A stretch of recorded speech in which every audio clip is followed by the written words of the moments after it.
Hello tout le monde, c'est Hugo et aujourd'hui vous écoutez Écho d'étoiles.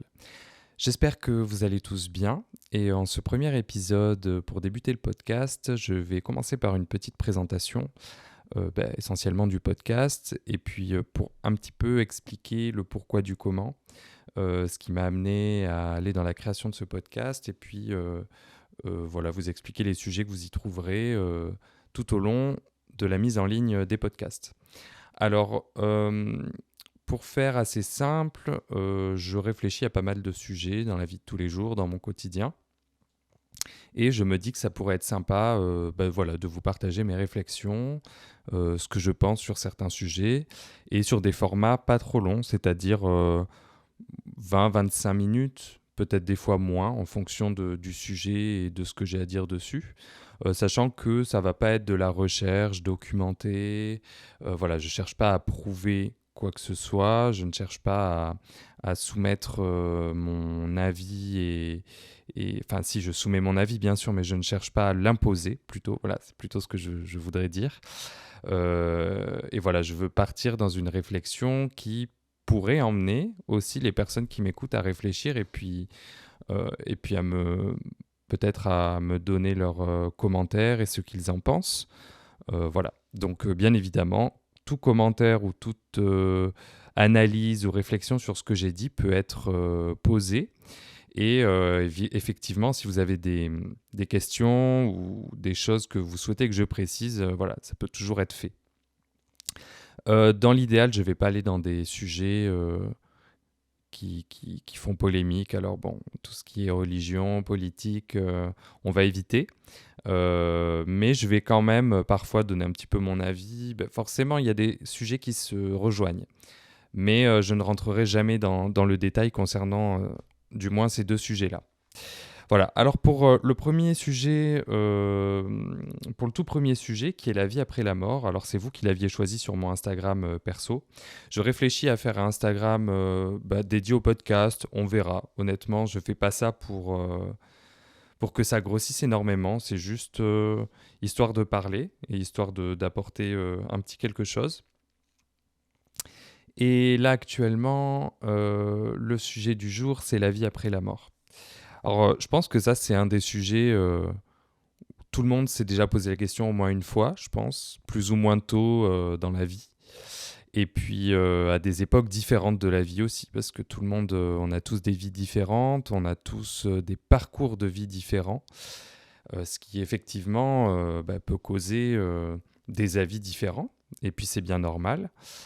Euh, je pense que c'est un des plus grands questionnements de l'histoire de l'humanité, de savoir ce qui se passe quand on meurt, voilà, quand c'est fini. Et je pense que, après tout, on est assez... tout n'est pas soit noir, soit blanc. Il y a beaucoup de personnes nuancées. Et je pense que il ne suffit pas de se ranger dans une religion ou dans des pensées assez strictes pour, au final, avoir un avis sur ce sujet.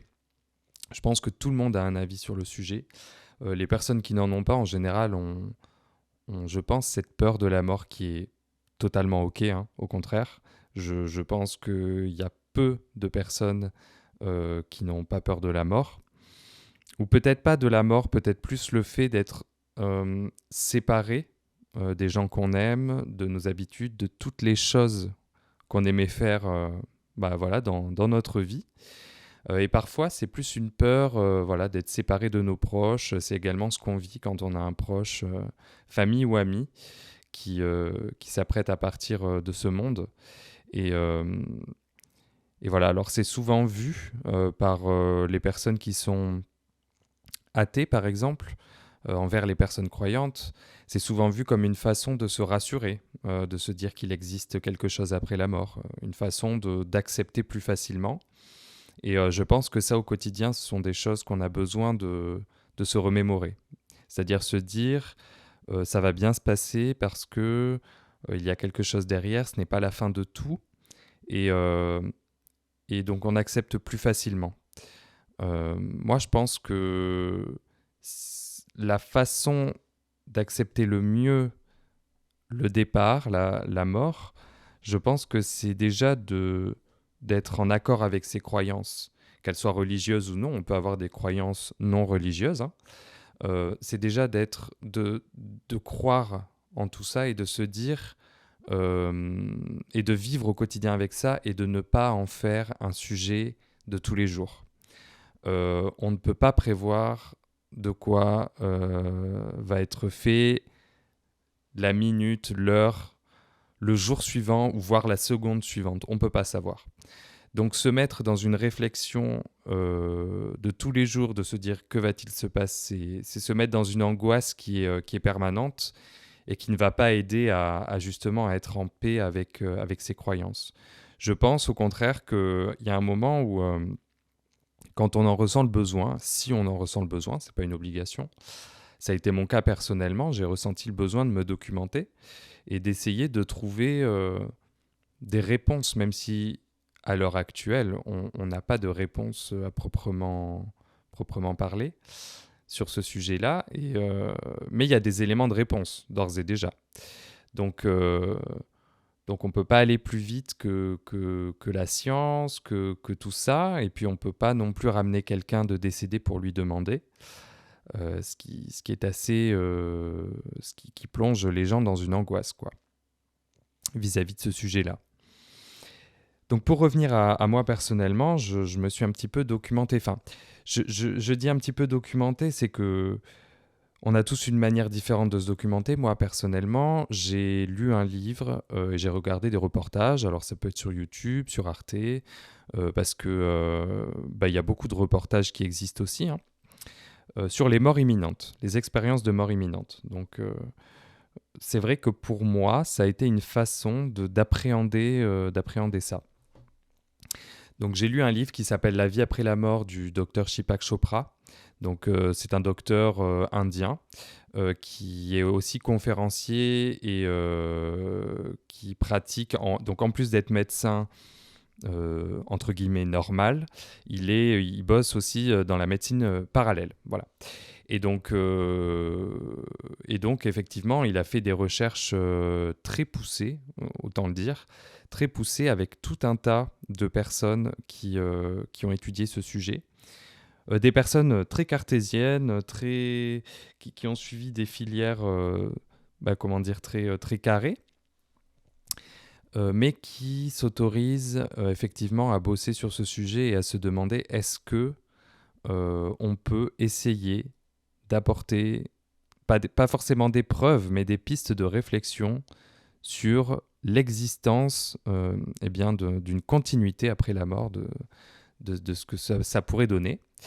Effectivement, dans ce livre, c'est intéressant parce qu'on a des avis de plein de personnes. On a des avis d'astrophysiciens, on a des avis de médecins, de chirurgiens, d'anesthésistes, sur ces gens qui font qui sont en état de mort quasiment, et qui, grâce à la médecine, sont ramenés à la vie, hein, parce que on n'est pas en mesure de dire que c'est grâce à autre chose encore, mais grâce à la médecine, ils sont ramenés à la vie.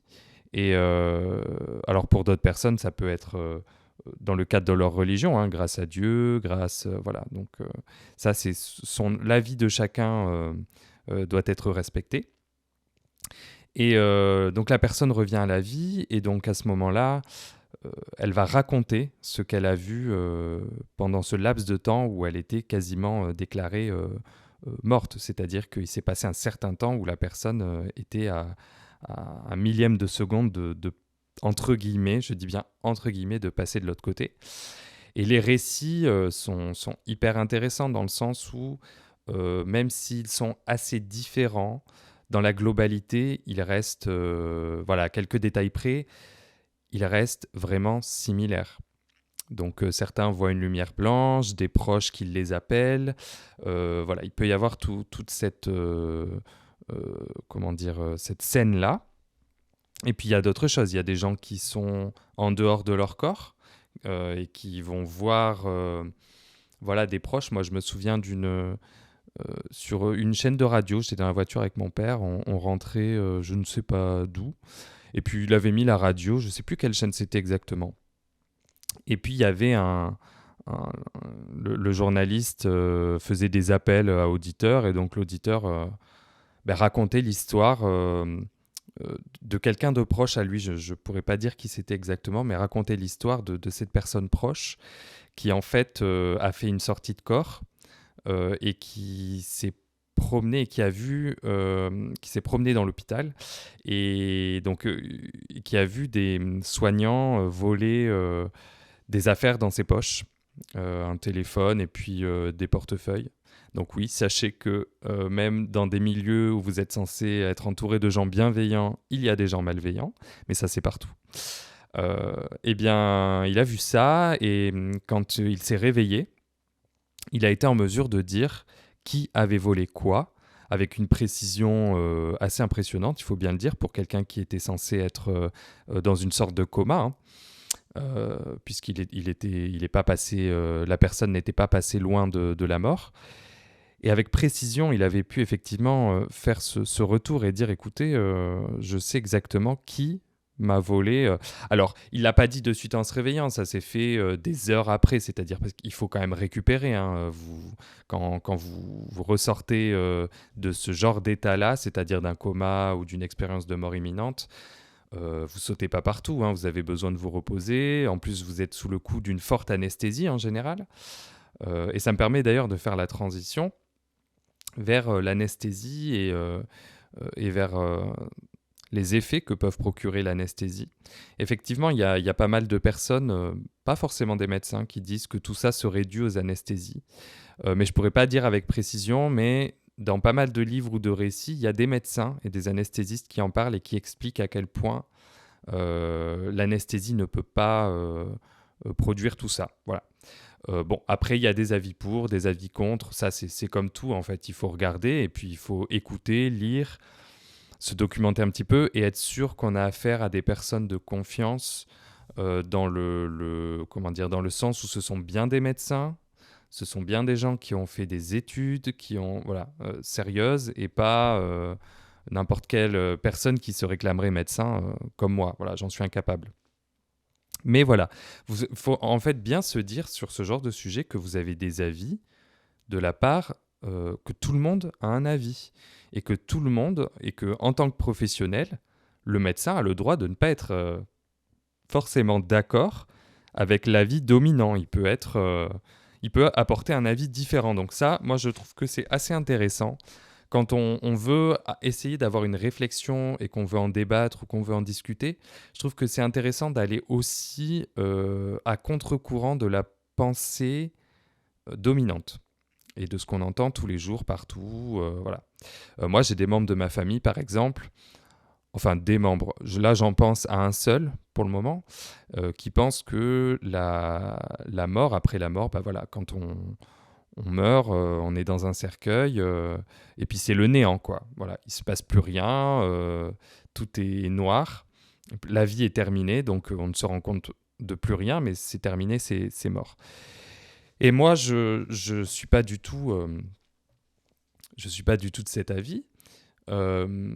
Mais c'est intéressant de voir que vraiment il y a des gens, et ça correspond en général, ces opinions-là, ces avis-là, correspondent à une certaine façon de voir la vie en général, de personnes qui sont assez angoissées, qui sont assez... Bon, pourtant moi je suis angoissé, je pense pas comme ça, mais je trouve que ça représente un certain type de profil.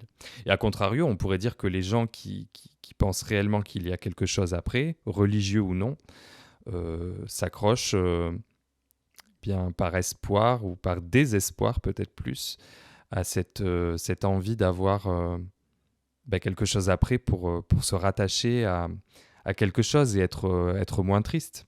Voilà, ça c'est totalement possible aussi. Donc moi, pour mon cas personnel, j'ai jamais eu de personne dans mon entourage qui a fait une expérience de mort imminente, donc je n'ai eu à écouter que des récits. Sur la chaîne Tistria, alors je fais pas de pub, hein, mais sur la chaîne Tistria, vous pouvez trouver des récits, enfin des interviews de personnes qui ont vécu des expériences de mort imminente. Je trouve que c'est hyper intéressant à écouter, que vous soyez croyant, pas croyant, que vous ayez vos propres croyances, que vous soyez totalement athée, peu importe, c'est hyper intéressant d'aller regarder en fait. Donc, si vous vous intéressez au sujet, voilà, On n'est pas tous obligés de s'intéresser à ça. Ce que je veux dire aussi, c'est que j'ai cette impression parfois que quand on parle de ce genre de sujet, on est un petit peu catégorisé comme étant euh, pas des gens morbides, mais des gens qui aiment, comment dire, pas être dans la tristesse, mais voilà, être sur ce genre de sujet. Moi, j'avoue que bon, il y a de tout, hein, bien sûr, dans la société. Moi, c'est plus dans une optique d'essayer de comprendre, parce que le monde qui nous entoure est tellement complexe et tellement plein de mystères aussi. Il y a plein de choses qu'on n'est pas en mesure d'affirmer ou d'infirmer, vous voyez ce que je veux dire? Donc c'est quelque chose qui est intéressant, je trouve. Et se nourrir de tout ça et d'avoir des avis contraires aussi, bah, je trouve que c'est super important et super intéressant. Voilà. Donc pour ce sujet, j'avoue que c'est pas facile comme sujet pour débuter un podcast parce que en fait c'est vraiment quelque chose qui peut, comment dire, peut-être pas heurter des gens, mais qui peut de suite amener à des réflexions qui sont peut-être douloureuses ou voilà, je sais pas. Moi, j'aime bien. Je trouve que je pense qu'on ne devrait pas s'interdire de discuter et de réfléchir des sujets que l'on a envie, dans le respect des personnes que ça heurte et qui ne veulent pas en entendre parler. Et ça, je le comprends totalement. Mais voilà, moi, je pense qu'on a un certain besoin aussi d'avoir des réponses.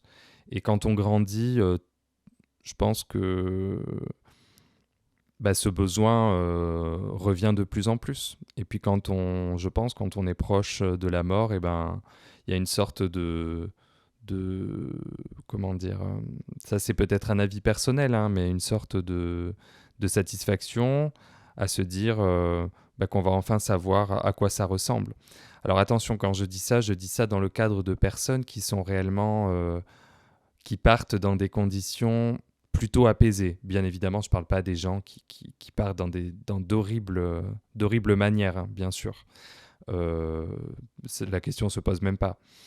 Mais voilà, tout au long de sa vie, je pense que c'est intéressant de se poser la question et de se dire comment est-ce qu'on peut réfléchir à ça, qu'est-ce qu'on a à notre disposition, et on a pas mal de choses à notre disposition. On est à une époque où effectivement, sur les réseaux sociaux, alors euh, plutôt sur les médias numériques, on peut trouver vachement d'informations. Donc voilà. Là, on va arriver à peu près 20 minutes. Il est 17, 18 minutes. J'aurais pas plus à dire sur ce sujet parce que je trouve que si je vais plus loin après, ça va durer 1 heure. Et je veux pas faire des podcasts d'une durée d'1 heure. Voilà, j'espère que cette vingtaine de minutes peut-être vous aura euh, peut-être permis de vous dire tiens, je vais m'intéresser au sujet ou au contraire, voilà, c'est quelque chose, bah, j'ai pas envie de m'y intéresser tout de suite, mais ça ouvre quelque chose dans mon esprit. Moi, je pense que il faut faire confiance en ce qu'on croit. Voilà, j'arrivais pas à dire. Il faut faire confiance en nos croyances. Il faut faire confiance euh, en ce qu'on croit au plus profond de nous, parce que ce qu'il y a du plus profond, ce qu'il y a le plus enfoui en nous, c'est toujours ce qu'il y a de plus sincère, sans jamais hésiter à se remettre en question. La remise en question, elle est hyper importante. Si on ne se remet pas en question, on ne peut pas avancer, c'est impossible. Donc, je pense que je vais terminer sur ça, sur la remise en question, parce que ça, c'est vraiment aussi des thèmes que j'aimerais bien aborder. Mais comme sur tout sujet, il faut savoir se remettre en question et se dire bon ben peut-être que là j'ai été peut-être un peu trop influencé par certains biais euh, qui vont venir comment dire, appuyer mon raisonnement dans un sens, mais c'est pas forcément juste. Voilà, c'est là où je veux en venir. Donc je pense que ça c'est sur tous les sujets, hein, bien sûr, ça ne s'applique pas que au sujet du jour, mais voilà. Je pense que j'ai à peu près fini sur ce sujet parce que si je continue, c'est plus un podcast mais c'est un film. Donc je vais arrêter sur ce sujet-là. Je vous remercie beaucoup de m'avoir écouté et on se retrouve très vite pour un nouveau sujet. Merci beaucoup, prenez soin de vous et à bientôt.